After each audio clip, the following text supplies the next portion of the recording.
get this show started.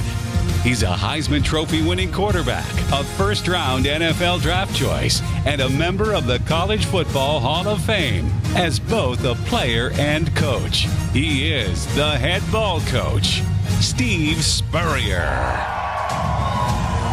He's a rare two-time SEC Player of the Year and spent over a decade in the NFL. Ladies and gentlemen, Shane Matthews. And presenting the host of the show, with over 25 years of sports broadcasting experience, Terry Norvell. Coming to you from the College Sports Today studio, it's time for College Sports Today with Spurrier, Matthews, and Norvell.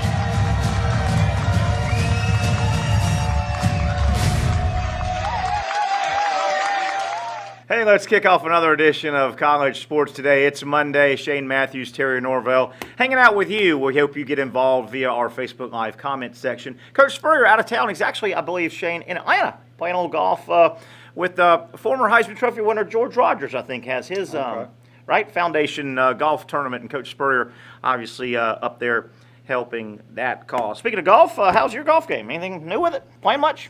Did I play Friday? I'm trying to think. Was the weather bad? I did play Friday. Yeah. I played good. I hit it as the best I've ever hit it. Is that right? As long I hit, I hit every fairway. All right. That's a good start. And I hit 15 of 18 greens. That'll do it. Make any putts? Only one.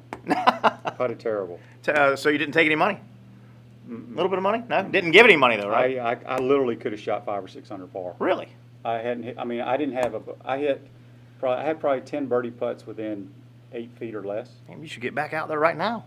Yeah. After the show. I've been hitting it good. If you're hot. So anyway, we'll have a lot of stuff to do here on the program here. A lot of college baseball. Wow, what a tragic, sad turn the college World Series has taken for NC State, for just anybody with a little bit of heart. A lot of different layers, a lot of unknown what really happened out in Omaha. We do know this, though. We are now into the championship series.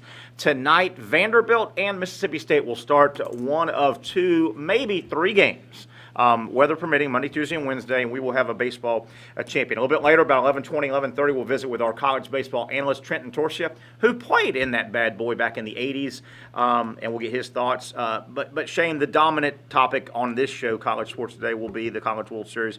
And really, let's start with NC State. I know you and I were texting a little bit Friday, just going, what in the world? This game's delayed. What's going on? Anybody with any type of a heart has to feel for North Carolina State.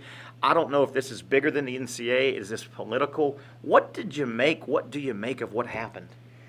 Well, I don't understand it at all, Terry. I know there's protocol and all that stuff. When you go there, you understand what the situation is. But what I don't understand is they I don't want to say suspend, but X amount of players can't play on that. Was it Friday? Friday afternoon. Friday. They lose 3-1. They play with 13 players. Yeah.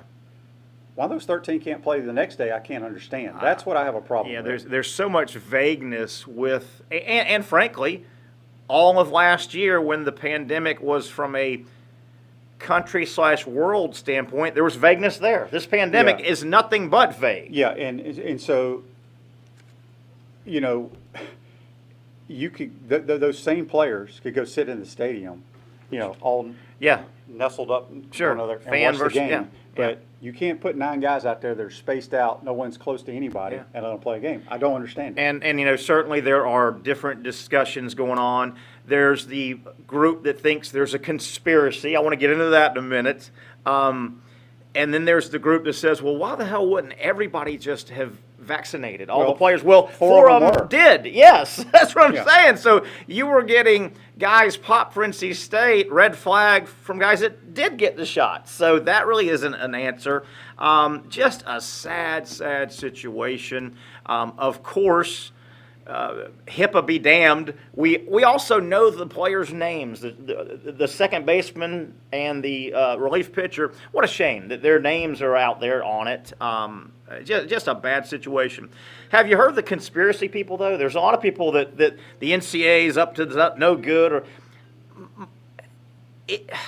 if there's any type of conspiracy, Shane, my thought is this bigger than the NCAA? I mean, the pandemic was bigger than sports. Sports was used, I think, by, I don't know if we're getting too political, but if there's a conspiracy, I can't believe the NCAA, what would be to the NCAA's advantage to do this? What's to be gained is the main thing, right? Do you think people in suits with NCAA lanyards around their neck were out in Omaha going, who can we screw? Which team can we screw? I mean, I don't think there's any. What's the benefit? What's the end game for the people saying the NCAA did this? Why would they do this? Why would they purposely screw up their event? Yeah, I don't buy that at all. You've heard that, though, right? The NCAA. I have not heard that, but I don't buy that. The only thing I don't, and I understand that everybody knew that they were going to be tested when they went to Omaha before every game or every day, whatever it is. Yeah. What I can't understand is those 13 that played on Friday afternoon. Yeah. Why those 13 couldn't play again on Saturday? Yeah. Yeah. That I don't understand. I agree. Again, the pandemic is so vague. Here's a little spinoff, too. What if North Carolina State somehow won that game? Would they have been allowed to play in the championship game? Vanderbilt would have been eliminated. That would have been their second loss. NC State would have moved to Monday, but they were pretty much, after the game, it was pretty much said that the powers that be got together and said, can't be a second game. We have to say no. What if NC State pulled that game out? Yeah. What if they had won that game? Now, switching it to college football, which, by the way, college football, how about this, Shane? 61 days away. 61 days away. How about this, Shane? 3 weeks from today, SEC Media Days. I mean, those are kind of my benchmarks. 2 months from today, we're playing college football, August 28th. 61 days. Now, taking this to college football and asking the question, which I did, and I talked to some people over the weekend that asked me, what the hell if this happens in college football? If I remember right, and help me out, Shane, you may remember this as well, I think what came out about college football and the testing from last year, and I guess it'll be this year, the Wednesday of game week is the last day they test, the football guys. Right? If you are clean and cleared Wednesday, there are no more tests, so you're going to go travel and go and play. I think that's the protection. Now, football's 1 game a week, baseball's multiple games a week. But am I right? That's how they did it last year. Yeah, I believe so. But the difference is in the football, you had to have X amount of players at this position. Sure. And they still let you play the game. Sure. But NC State, sure. I mean, the great thing about baseball is, Terry, you know, they had a relief pitcher or maybe a starting pitcher playing first base. But let's be honest. Yeah. If you pitch in baseball, you're playing other positions growing up. So, I mean, I played shortstop my whole life. Sure. But if somebody told me I had to go catch, I could go catch. I mean, I may not be very good at it, but I could at least we could be competitive. You know what I'm saying? And it's probably easier at the college level because you're younger. A 20-year-old college relief pitcher that his last 2 or 3 years, 2 years, he's been a relief pitcher. It was only 4 years ago he was playing shortstop. Right. It's not like he's a major leaguer that's 36 that's a DH that hadn't played in the field in 14 years. But still, if I make your point. If you had to play, you could put a pitcher out in right field, or you could put a pitcher wherever. And I just don't understand why they didn't let those kids play. I still want to get back there real quick. And if you've got a theory, Facebook Live us, and we'll get to your theory. But I heard all weekend, the stupid NCAA, I can't believe the NCAA, the NCAA, the NCAA, the NCAA. I throw this back on you if that's the camp you're from. Why would you assume that the NCAA is behind this? What good has this done for the NCAA to have a team kicked out and their event tarnished? People just have been just banging on the NCAA. I wonder if it's bigger than the NCAA. If this is coming down from somewhere bigger than the NCAA, I don't know. Is it a political tool? I don't know. All I know is last year the pandemic was crazy vague. Nothing ever made sense at all. What a strange, sad situation. Sad. Can you imagine delivering that news if you're Elliott Avant to your team? Oh, and they were on the field, right? They were 45 minutes from the scheduled start time, and it got delayed. Right, which I'm sure it surprised a lot of people. But then you go back to your hotel room thinking you're going to play the next day, and like 2 o'clock in the morning, they'll let you know you're done. Yeah. Yeah. But we are set now. Shane, I know you've got deep roots. You're from Mississippi. Family's Ole Miss, but obviously you know and been around Mississippi State and followed them, good, bad, and indifferent in all sports. Coach Spurrier last week on this show, obviously Bubba Spurrier is on the staff, football staff at Mississippi State with Coach Leach. Coach Spurrier said, and I think he was talking to Bubba actually before the show last week. Coach Spurrier was saying on this show that if Mississippi State wins, and they did, to get into the finals, he said the word is thousands of State fans are making their way to Omaha. Tickets or not, they just want to be in the area in case Mississippi State wins their first ever team national championship, men or women.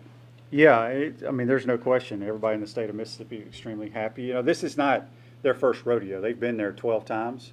They've only played in the championship series once, and I believe that was in 2013. They got swept by UCLA. But you know, they have the '85 baseball team with Palmero, Will Clark. That whole crew. Supposedly, a lot of people think that's the greatest college baseball team of all time. To never win it. To never win. So, I'm pulling for Mississippi State. My daughter graduated from there. I didn't grow up in Mississippi State. Is she in Omaha?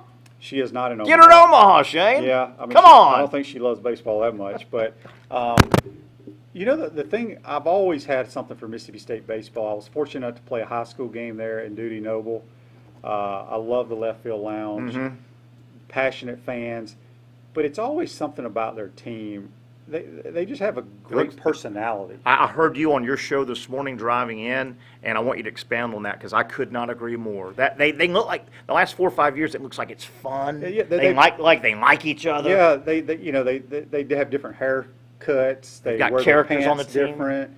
But yeah, they just have fun, and it's just if you watch them, if you haven't watched them, you need to watch them tonight. They just play a different way, and it's fun to watch. Boy, they got a veteran team, too. Last 3 years, they've been in Omaha. Rowdy Jordan and those guys, Tanner Allen, they've been there 1,000 years, but they all have They really look like they're having fun. I think it comes from that coach, too. Oh, that coach seems like he'd be a fun guy to go have a cold one with right now. No doubt. I mean, think about Lamonis. I mean, he's only been there, what, 2 or 3 years? Yeah. And they've been every year. Yeah, every single year. So a lot to talk about. We have Trent Intorcia on, who, by the way, was on the '85 Mississippi State baseball team that was in Omaha. What position did he play? He was a left-handed pitcher. Okay. Little left-handed so pitcher. The guy I had on my show today was his They know teammate, each other. Frank I see him a text. Trent was a little left-handed pitcher on that team out that went out there, and yeah, he tells the stories, and you know, I've had him for a long time. He's a Jacksonville guy. He is, if you watch, and you've watched the 30 and 30 Thunder and Lightning, the great ESPN documentary on that team, Will Clark and Palmero. Trent is in that documentary probably 4 times. You know, camera's on him. He's answering and talking. Yeah, they weren't the best of friends or this or that. And I think Trent roomed with Palmero on the road and stuff like that, and even in the dorm. But we'll have Trent on a little bit later. Now, Vanderbilt. I'm not saying they don't have fun, but boy, they're much more regimented. Tim Corbin's more, you know, runs more of a black and white tight. I don't want to say tight ship, but you've got Mississippi State's the loosey-goosey group, right? And much more business like Vanderbilt, wouldn't you say? And I think it's from the head man down. Yeah, but they also have a little fun. Yeah, Yeah. they go with that little nickname, the Vandy Boys. The Vandy Boys, yeah, that's and fun. So I think they've been there so much. Yeah. And they've already won 2 titles. 2, yeah. It is kind of a business-like approach. Yeah. Here's where we're at. Vanderbilt, Mississippi State tonight, game 1, 2 of 3 final series. They played earlier in the year. They played a 3-game regular season SEC series in Nashville. Vanderbilt won 2 of 3. Vanderbilt won the first game 6-2. Rocker, complete game, 3-hitter. Okay? And Sims, the reliever for Mississippi State, did not pitch, didn't need to. They were trailing the whole game. So Rocker got game 1 and really shoved it up, you know, Mississippi State, a 3-hitter. Game 2, Leiter took the loss. Leiter will start tonight against McLeod for Mississippi State. In game 2 back in the regular season, Mississippi State won game 2 7-4. Leiter went 5 innings, 8 strikeouts, 6 hits. Sims did come in, the great reliever, so Vanderbilt has seen Sims. In game 2, Sims threw 2 2/3 innings, so he went a long way. 2 hits, 6 strikeouts. Bednar was the winning pitcher for Mississippi State, who has turned into their ace. Bednar in the win went 5 innings, Shane, 3 hits, 8 strikeouts.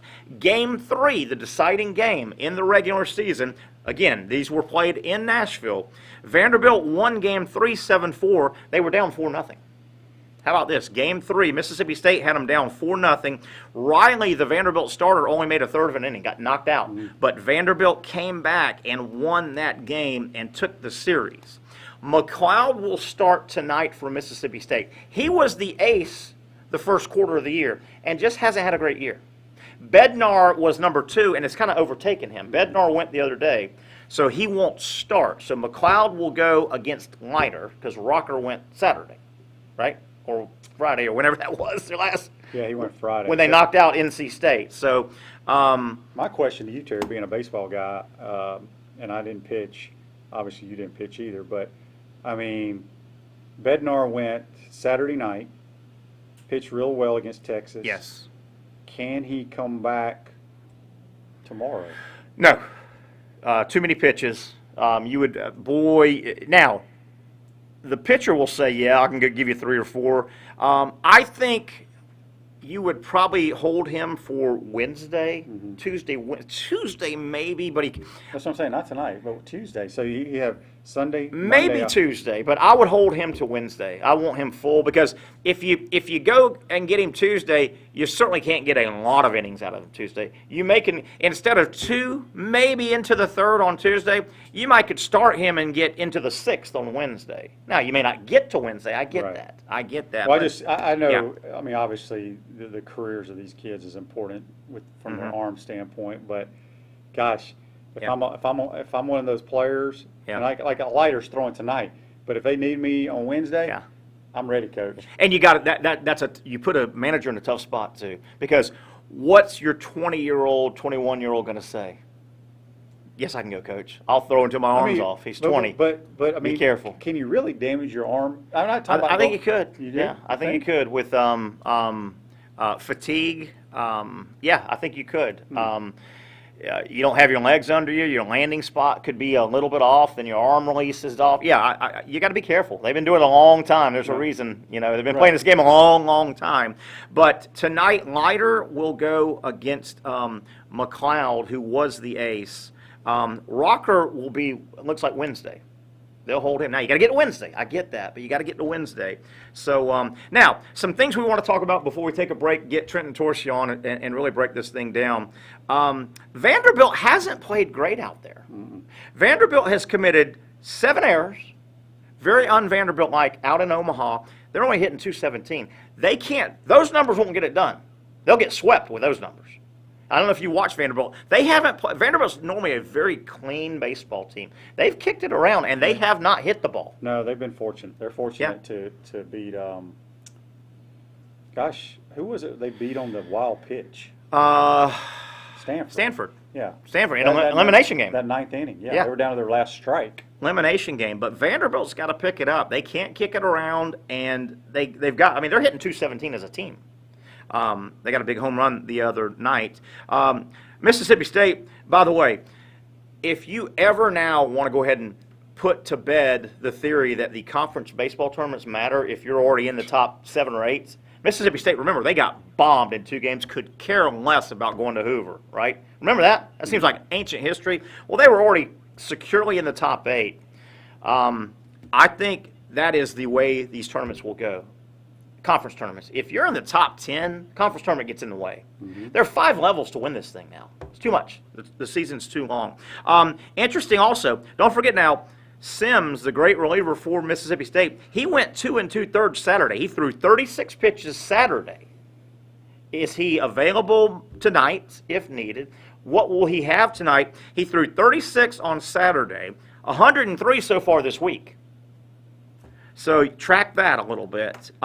Mississippi State, how about, Shane, in postseason play, the Bulldogs, 5 one-run wins. They are clutch, aren't they? And that's those veterans, right? Yeah, I think so. I mean, the kid that had the clutch hit was a senior who hardly even plays. He came off the bench. Yeah. They made a move, I think a defensive Yes, they did. move, and he was the guy at the plate. And He was forced to go up there and got it done.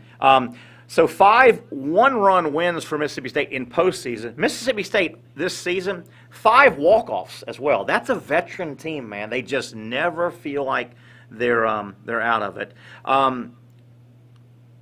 Vanderbilt, they haven't played great, but how about this? Vanderbilt has won 3 in postseason when trailing after 6. That's a risky way to play because think about it. After 6 innings, if you're trailing, you're probably dialing up the other team's closer, inning 7, 8 now. So Vanderbilt, they haven't hit it well, but in clutch, they've come through. So they've come back 3 times in postseason trailing after 6 innings. Again, that is a risky way to go. Boy, does Mississippi State pick up every just ancillary fan out there is jumping on Mississippi State. Not against Vanderbilt, but just the way the dynamic plays out. If you're just a guy tuning in, you're going, I'm pulling for Mississippi State because of this. I think yes, and I think the way they play, I think it draws people to them. But, I read somewhere, I think it was on Twitter, that the NCAA, when they declared NC State not able to play, you still had 3 teams left. At that time, Mississippi State, I believe, were they still undefeated at that time? I think so. Yeah. So move them to the championship game, make Texas and Vanderbilt play each other. Yeah, that would have been a real big move, but it's an awkward situation anyway. I heard you say that on your show as well. That kind of made a little bit of sense. Yeah. It would have taken some cojones to do that because yes, Mississippi State had not lost at that point. Right. And they were undefeated. So go, hey, they are moving on in their bracket. And let these other guys put. Wow, it is a weird situation. One other thing I want to get out here, and I don't know if college baseball can address this. The college baseball postseason is way too long. I mean, think about it. Does it feel like use Florida? It feels like Florida has been out of this thing for 6 months. Mm-hmm. Here's what you got. If you get to postseason and you want to win Omaha, you've got your conference. You got 5 levels, Shane. You got your conference tournament. You have the regional. If you win that, you go on to super regional. That's level 3. If you win that, you go out to Omaha. That's level 4. Omaha, the tournament portion, and then if you get advanced, you have to win the championship series of Omaha. 5 levels, way too long. Would you agree with that? It just seems like they've been playing off. They've been playing long. I think the College World Series is way too long. I agree. I mean, the Totally girls, agree. I know pitching is different. The games are shorter, but they're only there for like 3 or 4 days. It's like 9 or 10 days when you go to Omaha. Yeah, and what really has killed it is they added the 2 out of 3 championship series. That thing, in the old days, it would start on a Friday and end that following Saturday, unless there was an extra game. Well, now it goes potentially to the following Wednesday. It's too long. That thing should have wrapped up this weekend, right? But they added that 2 out of 3. I think it's way too long. The other thing that's way too long, this is getting off course, but it plays into the topic, the damn NBA playoffs. Oh, yeah, it's forever. It's unbelievable. Shane, I was messing around. The NBA playoffs, this year is a little bit different because they had some kind of little play-in tournament because of the COVID and all. They had a little play-in tournament. Remember that? Mm-hmm. LeBron was bitching about that. Get this. You talk about a long playoff. Here's the NBA playoffs. That play-in tournament was May 18th.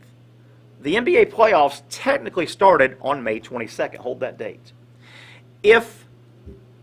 And they're not even in the finals yet. No. Okay, so they started on May 18th playing off the NBA. When the finals get here, if it goes 7 games, that day will be July 22nd. So literally 2 months. Now, let me take it a step further. Here are a selected group of events that I picked out that while the NBA playoffs start and end, the following events, not all of them, I just picked a few of them, will start, be contested, and end while the NBA playoffs are still going on. You with me? These events are inside the length of the NBA playoffs. The PGA, golf, the Indy 500, the French Open tennis, the Euro Cup soccer match over there on half the world played an entire tournament, the U.S. Open golf, okay? The Tour de France just started. It will end. It just started. It will end before the NBA finals are finished. Wimbledon just started. It will play and play and play and be done. And the British Open. 3 golf majors, the Indy 500, a major tennis tournament, 2 major tennis tournaments, the Euro Cup, and the bike race. Shane, that's all played. And what's crazy is before the NBA finals end. And what's crazy is when the NBA finals end, they got about 75 days until the season starts again. Yes. The LeBrons, the Michael Jordans, those guys, they were almost punished because they always play deep and win it all. Yeah, you're right, Shane. Starts in like October. I mean, you better get the whatever that trophy is they win in the locker room. You almost have to go from there to the airport to do your European vacation to get going. Mm-hmm. Yeah, it's a long. It's brutal. The NBA playoffs, and the NBA playoffs are 2 months every year. Hockey's the same way. Unbelievable. But we got off on it. The baseball, college baseball postseason drags it's too long. Yeah. It's real too long. And the final thing is what we said. The 2 out of 3 finals, that adds 4, maybe 5 days. Too long. Way too long. I love the old way. It used to be just an 8-team, 1 bracket. And then you go into losers, winners, right? And you could play. You never knew who you were going to play. And then you just played it off. Then they went to the 2 brackets, right? It's 2 tournaments until you get a winner, and then it's 1 championship series. Somebody asked me the other day, I don't know if it was on my show or whatever, even when Florida won the national title, was it and I can't even remember, that was in 2017. 17. It was 2 out of 3. Was it a fun team to watch? You know, and I don't know if it comes from Sully, kind of like Tim Court. Yeah. You know, because when you watch some of these baseball teams, they're fun to watch. Yes. It looks like they're having Mississippi State, you nailed it. Ole Miss Looks is the like same way, Yeah, though. absolutely. The crowd, particularly the home game. Yeah, the crowd in the I guess outfield. it's because of where they play. Maybe, that probably but, has a lot to do with but it. you're right. Your show was dead on. That Mississippi State team, they would be fun in the Sandlot. They're just fun. They enjoy each other. They have fun, but they are fun. Ole Miss is fun. Every time I conjure up Ole Miss, though, I think of the outfield. Well, Tennessee's fun to watch Tennessee's too, even fun. though their season didn't Yeah. end great. But I think Yeah. it all goes back to the atmosphere they play in. Yeah, probably. But that Mississippi State team, this core team, it's been around for 3 years now. They are fun. They've got characters. And I think it comes from the head guy. I think Lamonis Let me would be ask you fun. this: being a baseball guy, if you were coming out of high school right now and you could pick any place to go play baseball, where would you go?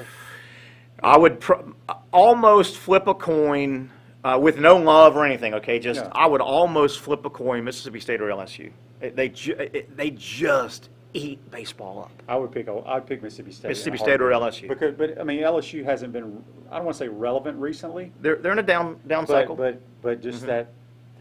But I'd go there and hit 350 and be the star. I'd be bringing them back. There you They'd go. be carrying me off the shoulder, right? Yeah. Right? Tell you what, let's take a break. We're going to get our expert, a guy who knows a lot about Omaha, the College World Series, and a great Mississippi State team because he was a member of it. Trent Intorcia, our college baseball analyst, on the other side. It's a Monday edition of College Sports Today.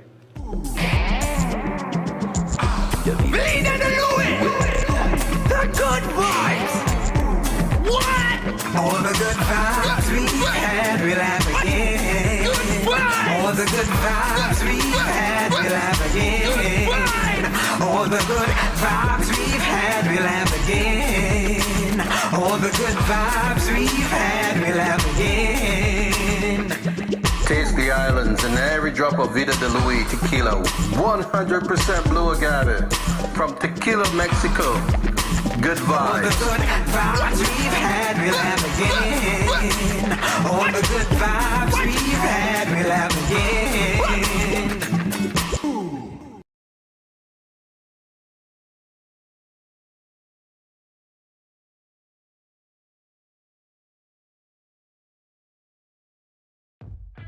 Let me take a moment to thank some of the wonderful sponsors that make College Sports Today with the head ball coach Steve Spurrier, Shane Matthews, and Terry Norvell possible. The official seafood restaurants of the show are Sliders Oyster Bar in Neptune Beach and their sister restaurants, Safe Harbor Seafood Restaurant of Mayport and the new Safe Harbor Seafood Restaurant location in Crescent Beach. The next time you crave the best seafood, the freshest seafood on the Northeast Florida coast, make sure you visit Safe Harbor Seafood Restaurant in Mayport, Sliders Oyster Bar in Neptune Beach, and Safe Harbor Seafood Restaurant in Crescent Beach, the official seafood restaurants of College Sports Today. All American Roll-Off and Recycling, serving your construction job and demolition project needs among their many other services. All American Roll-Off and Recycling is ready to work with you on your next project anywhere throughout the Northeast Florida and surrounding areas. Visit their website, all-americanrolloff.com, or call them at 904-503-1410. Campus USA Credit Union. Find out what over 100,000 members already know. Visit a Campus USA Credit Union today and find out how they can work for you financially. If you would like to advertise your business right here on College Sports Today with Coach Spurrier, Shane Matthews, and me, Terry Norvell, then simply drop me an email at tnsportsjacks@yahoo.com and I'll be sure to make that happen. Thanks again to our great show sponsors. Now let's get back to more College Sports Today.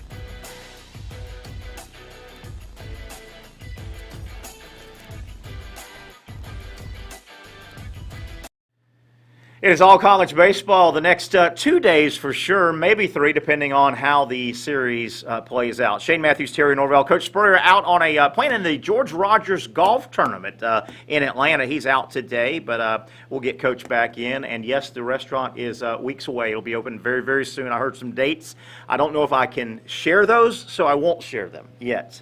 We're going to talk some baseball here in a moment. Thanks to all the wonderful sponsors you see over our shoulder that make this show happen. You saw a couple of commercials a moment ago. Thank you, Vida de Louis, our official tequila, Safe Harbor Seafood, 2 locations, Crescent Beach and Mayport. Of course, Sliders Oyster Bar over in Neptune Beach. One of my hangouts, All American Roll-Off and Recycling when it comes to project waste management and waste hauling. You've got to do it in the North Florida area. Go with the best, All American Roll-Off and Recycling and Campus USA Credit Union. So let's welcome Trent Intorcia, our college baseball analyst. Trent, Mississippi State, Vanderbilt, 2 deserving teams. Shane said, Shane, you mentioned on your show this morning, Vanderbilt's catching a lot, and Trent, we'll get to you in a second. Vanderbilt's catching a lot of really unnecessary flack.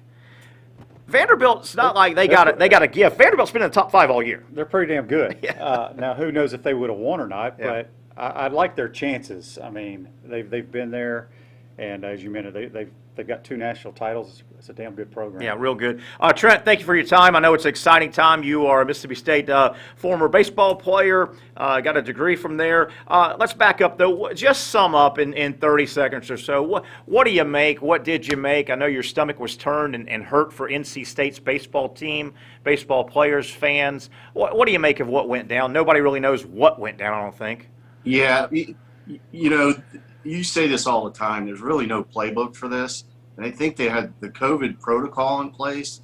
But the problem is it wasn't communicated well. Number one, it probably should have been brought up front. Number two, they didn't handle it very well in the media, and they didn't handle it very well with the testing. So it's been confirmed that all unvaccinated NC State players had to be tested. And the ones that tested negative didn't have time to get to the ballpark in time for the game. Hence the 13-man roster that NC State had to compete with. So what are you hearing? So they play with 13, which is fine. They still lost 3-1, very competitive. Why couldn't those 13 play again the next day? That's what I don't understand. And that's the question that hasn't been answered, Shane. I mean, that's really the $500,000 question, because they said, or why didn't they push it back a day and retest again? Because this was a day that they weren't supposed to test because of an early game, but a couple of NC State players had symptoms, so they had to be tested. Then they test the whole team. They pushed it up 45 minutes. Why not push it up 2 hours and give those guys the ability to be at the game? The other piece of it, to kind of sum up the question, is the players were allowed to be in the stadium sitting shoulder to shoulder without a mask on, but they couldn't compete. That is interesting. Well, I hate to throw this out, but CYA comes to mind about what y'all just talked about. Why those same 13 couldn't go out the next day. I think at that point the NCAA might have went, we got a CYA. What if they win? You know, what if NC State miraculously won? You know, you almost like, well, we better go ahead and totally eliminate them than have them possibly have a miracle outcome, beat Vanderbilt, send Vanderbilt home, and then we can't. They're in the championship round. So, Trent, I hate to be that type of conspiracist, but they might have got in so deep, they might have CYA'd themselves out there and said, we got to cover you no matter what. The NCAA tried to blame it on, I think it's Douglas County there in Omaha, the local medical group. Yeah. And they came back and said, we did not advise them not to play. So now the NCAA has to backpedal again. I mean, I heard a pretty good idea. If you are going to have NC State forfeit, why don't, and this is going to sound like the Hail State homer, but why don't you take the 2 one-loss teams, make it a 3-team tournament, and then the winner plays Mississippi State? Yeah, I heard that or read it somewhere, and that's what they should have done. He had that on his show this morning. I'm driving in going, Shane, did you think of that? No, I didn't think of that. But, you know, I mean, and again, Trent, you qualified that. Well, wow, that's kind of out of left field. Well, pandemics and a team getting kicked out is kind of out of left field too. So, you know, in what is the old saying? In tough times, you got to make tough decisions. But it's Shane hit something good though. Yes, in a weird way, Vanderbilt's catching a little bit of flack. You know, and everybody feels for the team that got wrong, NC State. But it's not like Vanderbilt barely got in the tournament with a 32-28 record. They had to win their conference tournament. Vanderbilt and Mississippi State, by the way, for non-really big college baseball fans, they have consistently been in the top 5 all year, right? I mean, these are 2 very deserving teams. Yeah, and you could have – the only team, not everybody, I thought was better from day one was Arkansas. But then, same here. You know, at one point – remember, at one point you had Florida ranked 5th in the country, and they were 5th in the SEC. So, you know, it wasn't a pudding conference, and they did hammer on each other all year. I'm not saying they're not deserving. I'm not saying they wouldn't even have won. Yeah. But, boy, NC State was they were hot. They were a team of destiny. They really were. And so was Virginia. They really were, too. It would have taken an army to take either one of them down.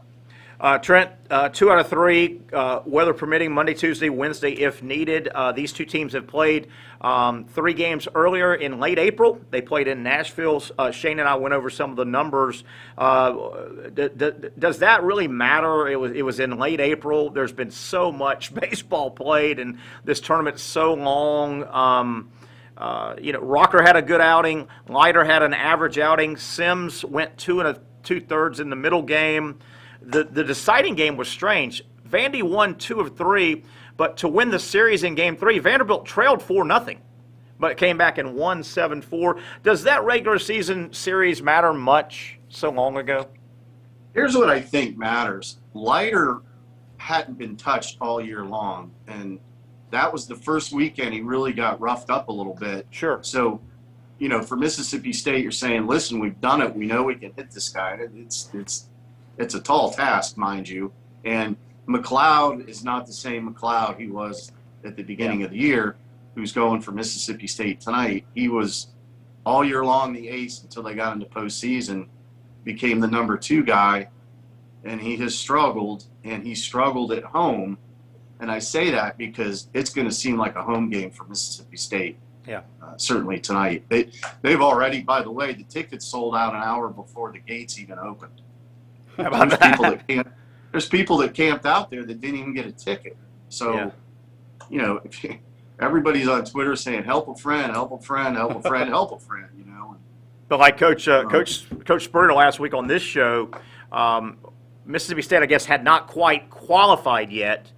But, you know, Coach Spurrier's son, Bubba's on the Mississippi State football staff, and Coach was saying that the word out of the state of Mississippi is if they qualify, tickets or not, thousands are heading up to Omaha. They want to be in the vicinity in case State wins their first ever team national championship. One good thing, though, I think it kind of balances out that series earlier. State, they have seen Rocker. Now, Rocker threw a complete Game 3 hitter to get Game 1, but they've seen Rocker this year, Mississippi State. They've seen Leiter, okay? They're going to see Leiter tonight. Conversely, Vanderbilt, the middle game in April, Sims did come in, and he threw 2 2/3. So Vanderbilt has seen Sims. I think that makes both sides feel a little bit better that they've seen the marquee arms they've at least seen. From a hitter standpoint, I'm happy I had a couple at bats against any of those guys if I'm facing them again. Yeah, because if you're looking at the scouting report, you've got head-to-head stuff that you can take a look at. Now, a lot of these players are very different. The younger players are, it's freshman, sophomore. They're not freshman, sophomore anymore. I mean, they've got a year under their belt. You've got Tanner Allen and Rowdy Jordan. This is their third trip to Omaha. So, I mean, you've got them leading in the clubhouse. And I think the key, obviously, is pitching. Good pitching beats good hitting. It always does. But both teams have a tendency to play sloppy defense. Yeah. And I don't think Mississippi State's made an error in this College World Series. So that could be the key that nobody really looks at, because it's the marquee pitching and, the names on the jerseys and all that. But look for a clean defensive game, and that might be the outcome. I know I threw this out to Shane a moment ago. I heard it last night on SEC Now. Vanderbilt out in Omaha, following up on what you just said, very un-Vandy-like. Vanderbilt has committed 7 errors, and they're only hitting .217 as a team. That's not going to do it. That's not going to do it tonight. It won't do it Tuesday. They've got to pick up their game. Trent, ex-pitcher, you know what goes on the mound. Tell me about Sims, Landon Sims, the ultra successful reliever for Mississippi State. I'll watch him just like everybody all year, and there are times where the gun is registering 91, 92, yet when I'm watching it, damn, it looks like it's 98, 99. What does he do? That ball seemed to just explode. Does he hide it well? What does he do? Because that gun reading doesn't register with my eyeball reading when I watch him. Now, he does get up to 96. So, if it's 96 one pitch, 91 the next pitch, I mean, hitters might be trying to cheat their swing a little bit, but he is a little deceptive in his mechanics. He does hide the ball a long time. And from what I've been told, he throws a heavy ball. So that thing's just coming in there like a boulder. And I'm going to tell you one thing. And I got to speak to him when I was there for the regional. And he's no pun intended, he is a bulldog, true and true. His mentality reminds me of Jeff Brantley back in the day. Now, certainly he's more electric than Brantley was, but he's got the mentality that he can't be beat, and he's just going to, here it is, hit it, and these guys aren't hitting it. The only game that he got roughed up, if you want to say roughed up, was in the SEC tournament, and they brought him in a laugher just to get him work.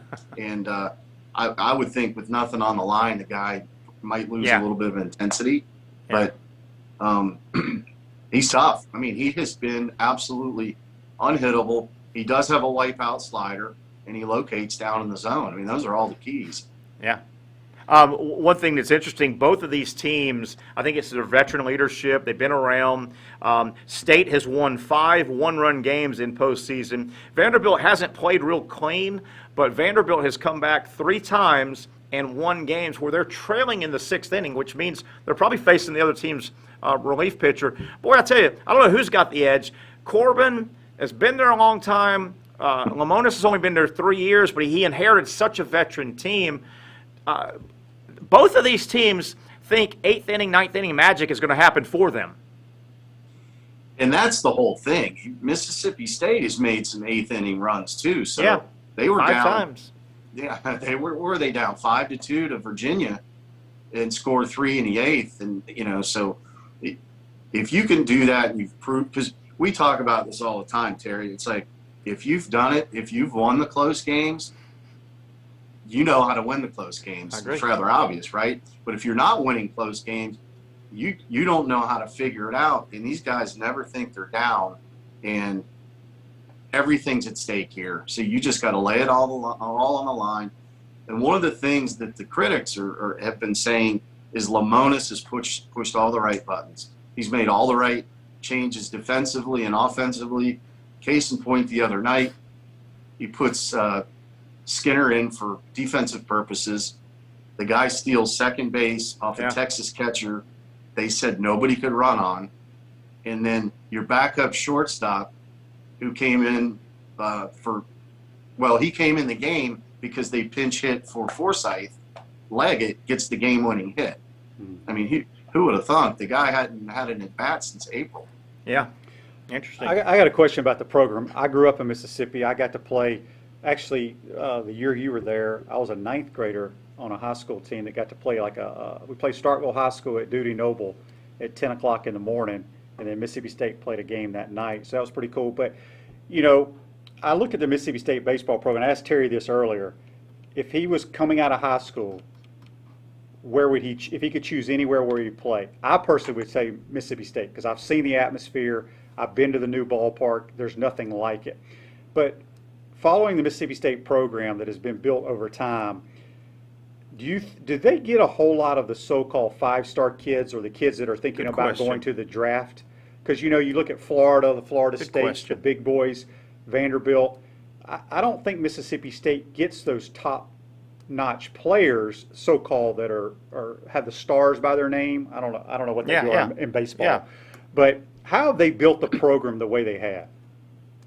Yeah, it's interesting because back when I played, I think we had 10 guys from the state of Florida. I mean, I'm from Miami.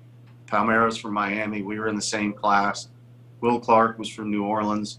Those guys were drafted out of high school, but they weren't first-round draft picks. Keep in mind, like JT Ginn, who was a top pick out of high school, and he ended up leaving after the COVID year. He's the number 6 guy in the Mets organization. I think to answer the question fairly is you get a core of players that are just baseball players, and then you get a couple guys that are potentially studs, like a Will Bednar probably wouldn't have stepped on campus if he doesn't have arm surgery. He was that good out of high school. So you got kind of lucky there, kind of fortunate. Tanner Allen, small guy, Rowdy Jordan, small these are all 5'10" guys that are just scrappy as hell. And Jake Mangum. You mentioned you were there, Shane. If you go to a weekend game, go to an Ole Miss weekend. Oh, yeah, there's nothing like it. Go to Super Bulldog weekend, and you're sold. I mean, what sold me was, I got University of Miami right in my backyard, and I walk in the old stadium, and there's 8,000, 9,000 people on an Ole Miss weekend, and I said, how can you not want to play here? Yeah, definitely. A couple more minutes with Trent and Intorcia. We'll get out of here. Game 1, the College World Series final set tonight, Mississippi State and Vanderbilt. Walk us through a little bit, Chris Lemonis, and we only have a few more minutes, but boy, life and sports sometime things just kind of crazily happen. Think about it. Lemonis has the job. I don't remember if you remember this. 3 years ago, who was the guy, the young guy, started with an M, that was the head coach? Andy Cannizzaro. Cannizzaro, started with a C. Cannizzaro. He was the head coach, and he got let go week 1. Might have had some indiscretion. He was the coach, and Mississippi State was reeling. Gary Henderson took over in an interim, who had some time here at Florida, and then all of a sudden they had to find a full-time guy, and Lemonis. Where did Lemonis? Was he part of that Louisville staff? Indiana. Yes, he was, and then he was the head coach at Indiana, and he took Indiana some regionals, but I mean, he was under. What about the circumstances that had to happen 3 years ago for Lemonis to even be there? Crazy. You would have never thought that. I mean, and I'll tell you, that was who it was. Jake Gautreaux is the hitting coach and kind of assistant head coach. You better pay him as much as you're paying the head coach, because he's a hot ticket. Every one of these openings that came up that you and I talked about a couple weeks ago, the TCU, I mean, he was the hot name there. And will he go back to his home state of Louisiana? He and Cannizzaro were teammates at Tulane, and they kind of came in as a package deal. And Gautreaux is a young, great hitting guy, and he connects with the players. I think he's been quietly the key, and if I'm Lemonis, I'm giving that guy all the recognition in the world. Boy, it was just crazy. Cannizzaro, I couldn't think of his name, but yeah, he was a young guy that they thought was going to be there for 15 years. He took over the job, and they lost a couple games to Southern Miss early.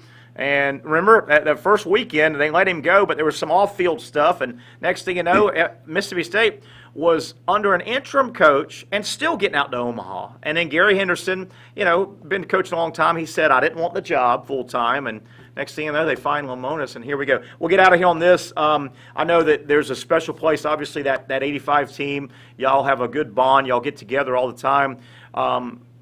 Clark, Palmero, you're hearing that Brantley, the guys are a lot of them making it back to Omaha for the Monday, Tuesday, Wednesday kind of thing. What are you hearing? Because this could be a special couple days for Mississippi State. Story.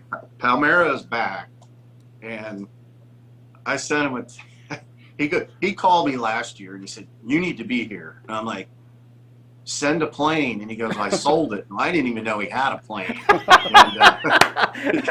I go, And Trent, let me interrupt you, Trent. Not to downgrade you, but I've known you a long time. Trent, you're like, we're just ham and eggers, man. We got bills to pay. Palmero says, just get here. Yeah, must be nice. Pick it up there. Pick it up there. That's exactly right. So he said he wasn't using it enough. And I sent him a text the other day, and I said, "Send a plane." And he goes, "Come on, man, you got to get in the car." And I'm like, I don't even want to think about how many miles that drive is. But a lot of them, I don't know. Clark, he's involved in the Giants organization still. So sure. He's been doing some traveling. Of course, Brantley's with the Reds in the radio booth. And Thigpen's probably hunting somewhere, right? Biggie's, if he's not hunting on his farm in Monticello, he's in Wisconsin or Indiana hunting big game, or Texas or something like that. But it's a close team. But many of us still stay in touch, and that's just how athletics is. You guys know that. Sure. Shane, I played in that Gator golf tournament many years ago. I think you guys won it, but a lot of your buddies were back for that, and it's just the support you have and everything else. I would love to be there. I've got some things business-wise going on that aren't going to allow me to kind of get out there midweek. But I'll tell you what, if it goes to a final game, like a game 3, winner take all, because I don't want to kick myself and say I wasn't there to witness it. I saw something funny on Twitter.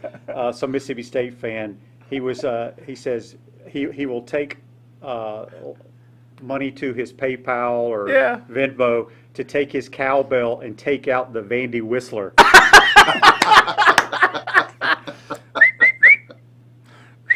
That guy. Is that not the most annoying thing ever, though? Oh, my God. Everybody can't Could you imagine if he goes get hit over the head with a cowbell tonight? And the place goes nuts. I'd be throwing money at that guy. Hey, Trent, we'll let you go on this. You need to tell Palmero says, yeah, okay, the Trent Intorcia plane, it has 4 wheels, and it takes about 12 hours to get to Starkville. Yeah. That's the Trent Intorcia plane with 4 wheels.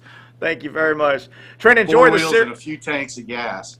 Enjoy the series. I know we're going to visit on Friday, doing a college football kickoff, because I always kind of mark the 4th of July weekend, to my crazy mind, is kind of the kickoff of college football. We're 3 weeks away from SEC Media Days, but Trent, we're going to have you on Friday wrapping up the College World Series, and we're all going to take a big look along with Brent Beard at the college football season, which is 61 days away. Enjoy tonight's game, and you've done a great job all year with our college baseball. Thanks for your time, buddy. All right, thanks, guys. That is our buddy Trent Intorcia getting on his plane is 4 wheels, and it takes about 12. What's the drive? North Central Florida, Jacksonville, Gainesville. Well, I've made the trip to Starkville with my daughter several times. A million times, It's a hard drive, and it's 9.5 to 10 hours Just to Gainesville. Straight out 10 and then up, or you got to go. What do you do? You go through Troy. Okay. Was it Montgomery? Okay. Up to Tuscaloosa. But you're going this way and then up. Yeah, you got to go to Tuscaloosa. You go right through Tuscaloosa. Tuscaloosa and Starkville are like real 40 close. miles. Yeah, real close. Interesting. It's going to be something tonight, and I hope we didn't sell Vanderbilt short. They'll have some fans out there now. They love their baseball. Vandy's won it twice. That's a baseball school. But could you see this dude? Some young guy taking out the Vandy whistler with his cowbell. Dude, I got. Where's my wallet? I'll kick in a few dollars for that. That is hilarious. Yeah. A bully cowbell upside the guy. I don't know who the guy is. Obviously, he's at all the games. The Vandy whistler. Somebody I ran into last week. God, it's going to slip my mind. We got talking about the Vandy whistler, and somebody I ran into said they ran into him at. I know. Somebody said he was in Gainesville. Vandy played here. In Gainesville, right? Yeah. The whistler was here. And somebody said they ran into him and talked to him and said, nicest guy in the world. Just the opposite. Oh, really? They said he was as irritating in person Oh, wow. as his whistle was. Yeah. I mean, is that irritating or But what? the Vandy fans, they love it. What do you think the Vandy players think? They probably are used to it. It's, I mean, their fans are. So does this kinda guy like- sit around and he's thinking, I want to be a fan, a super fan, I want to get known for something. I'm going to do 3 short, sharp whistles all the time for 3.5 hours. Goodness gracious. Can you imagine that? Well, you'll hear him tonight. Interesting. I want to say I'm going to ride Vandy and those 2 starting pitchers, but their bats worry me. Are their bats, Shane? They can't hit 217 and kick it around and beat Mississippi State. No, the SEC is going to win. Yeah, I'm pulling for the Dogs. yeah. Bell State. A Gator Rebel pulling for the Dogs. Well, I paid a lot and, of money and for your my daughter to go to that your school. daughter. And you're right though, not to knock Vanderbilt, But it's a fun team to watch, man. they are fun. It's a good program. They're fun. They're fun. I think it should be. I mean, I'm with Trent. I thought Arkansas was the best team, and they didn't make it. It's hard to win championships, and you don't necessarily have to knock out in a tournament. You don't have to knock out the heavyweight. Somebody can do your heavy work for you, and North Carolina State did. I thought Arkansas was the best team I saw all year. Mississippi State and Vanderbilt were clearly in the top 5. Best teams I saw all year. Yeah. Absolutely. Should be fun. Starts tonight, weather permitting. 2 out of 3, if you don't know. Monday, Tuesday, Wednesday, if necessary. That'll wrap it up. I want to thank everybody for making the show. Of course, Trent Intorcia, our baseball analyst, Evan Miller producing, and Shane Matthews for sitting in, giving us some good insight on college baseball. We'll do it again on Friday. Very special show as we are well under 60 days come Friday to the start of college football. That'll wrap it up. See you Friday, 11 a.m., the next edition of College Sports Today.